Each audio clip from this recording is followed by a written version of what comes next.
Ek groet u hartlik. 1 Petrus 2 vers 20 staan, Christus het vir jou gelei.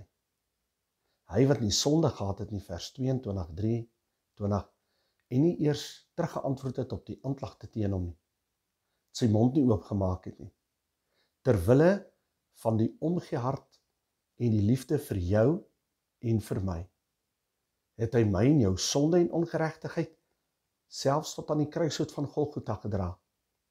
Hoekom? Dat ek en jy kan vry wees. Iemand wat so vir jou omgee, dat hy bereid is om sy lewe vir jou af te lê. Dis 'n moeilike saak om jou lewe vir iemand af te lê. Jy moet werklik omgee, en daai persoon moet baie vir jou beteken. Christus het dit geneem en gelei, sê vers 20. Juis omdat hy my en jou so lief gehad het. En omdat hy nie wou hê dat ek en jy verlore moet gaan nie, maar 'n ewige lewe by hom kan deurbring. En dit deur sy kruisdood en sy bloed wat gestort is vir my en jou. Hy het vir ons meer gebring as wat nodig is. Daar's iemand wat vir jou so omgee, wat nie wil hê jy moet verlore gaan nie. Iemand wat so besorg is oor jou, wat wil hê dat dit met jou moet goed gaan, nie net in hierdie lewe, hierdie aardse lewe, maar ook vir die lewe wat kom, naamlik die ewige lewe.